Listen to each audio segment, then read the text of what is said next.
Well, spine of a child is not a miniature adult. It has unique anatomy and function. It has growth potential, and that is why it needs special consideration. The vertebral body develops with three centers. They all meet here. It models and maintains the integrity of spinal column. Younger the child, smaller the size of spine. Intervertebral disc and annulus is more expansile in children than in adult. Well, there are certain growth issues in an immature spine. Each vertebral ring apophysis grows by 4.5 mm per year for axial column growth. Thus, each vertebrae contributes about 1 millimeter per year. And it's likely to be more in accelerated growth phase, that is first 2 years of life, and pre-pubertal. Now, there are certain growth consideration of immature spine. We do know that growth rate of spine varies according to age. In utero, the spine grows at extremely accelerated rate. From birth to 2 years, it develops at an increased rate. From 2 to 10 years at a steady rate. And finally, during the pre-pubescent growth phase, it grows at increased rate again. Now, there is a direct relationship between growth of spine and development of spinal deformity.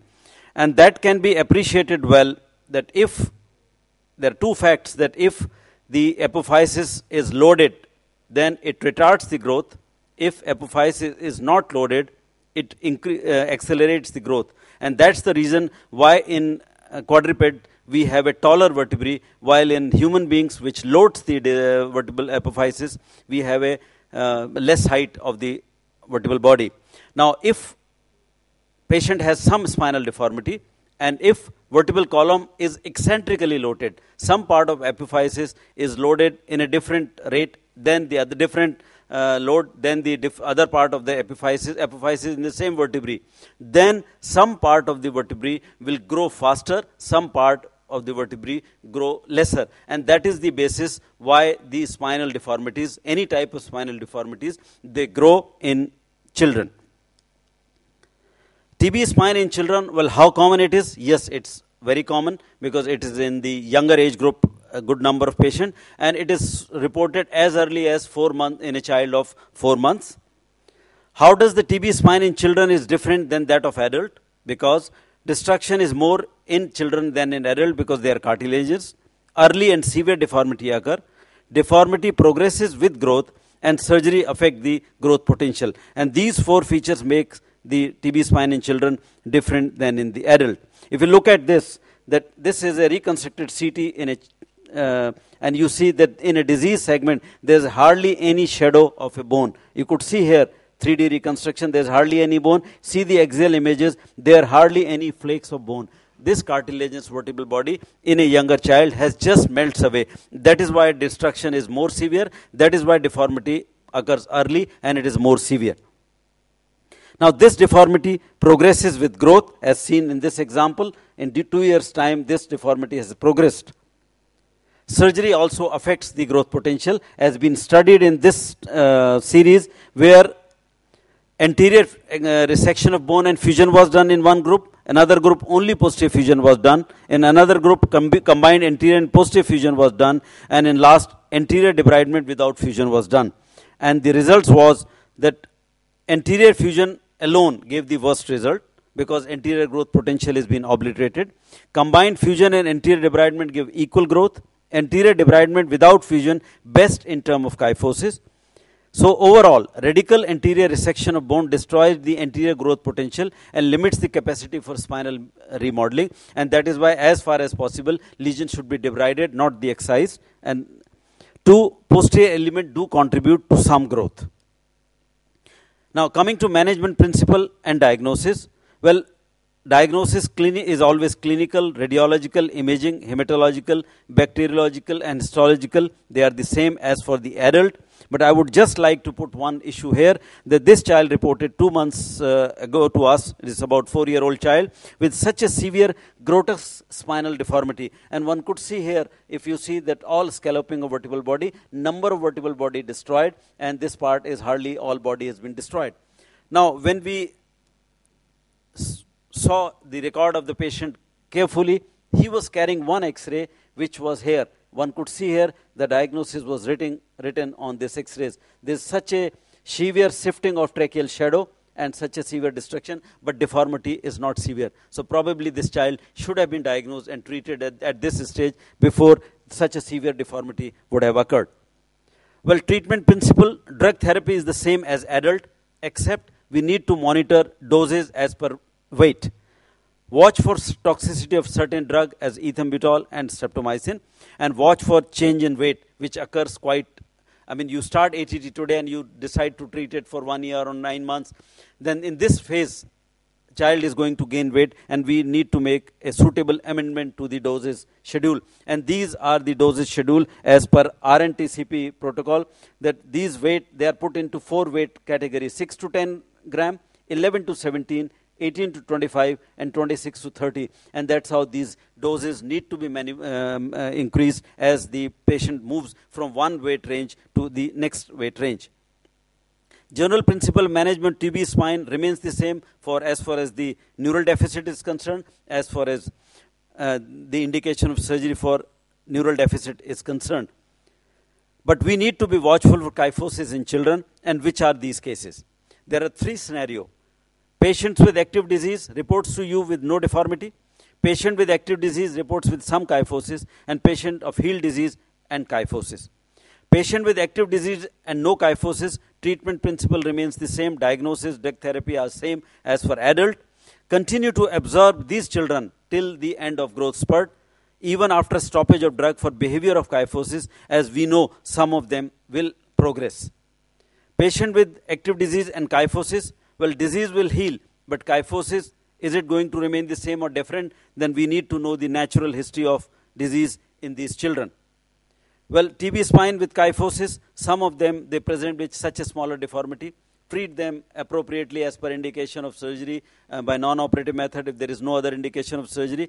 But these patients which have reported with fairly advanced deformity, we need to take them for correction of deformity.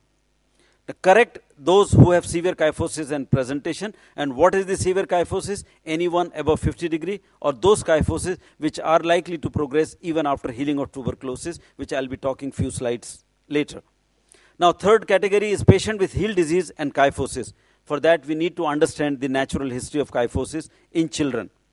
Well, behavior of kyphosis, as I said, some of them will continue to progress in spite with the growth, while others will remain static with the growth. So we need to find out which are progressive and which are going to remain static. And this is a landmark study where natural history of kyphosis in children has been studied. And we know that average increase of 15 degree on conservative treatment, 3 to 5% deformity more than 60 degree, deformity increases in active phase and after healing, and progress of deformity is more with severity or angle before treatment, label of lesion, and age of the patient. Summarily, 39% deformity increases, 44% deformity improves, and 17% no change. So we need to concentrate on those 39% cases which are likely to increase. And if we look in the graphical terms, this increment in this 39% would be of two kinds. They will continue to remain stationary for certain number of years, and then in the progressive spurt phase, they will increase. Or another one which will continue to increase in all childhood. While there would be some 44%, 17%, 44% which reduces in the deformity, and 17% where deformity remains the same. So we have to be watchful of this category 1. Now, in this study, 4 spine at risk signs have been suggested, and if 2 or more are present, then we can say that they are progressive kyphosis, and they are facet subluxation, retropulsion, translation, or if a line is drawn from distal healthy vertebrae, and if touches the proximal half of the proximal healthy vertebrae, then this is likely to progress. Final kyphosis in a child depends on vertebral destruction and growth potential. Well, there is a lot of pictures, but I think if we take summarily, then TB spine in children is progressive because of 3 reasons. Anterior growth loss, growth potential is lost, or unabated posterior growth, which depends on segment of spine, number of vertebral body affection, or pseudoarthrosis, where anterior disease area does not form a bone block.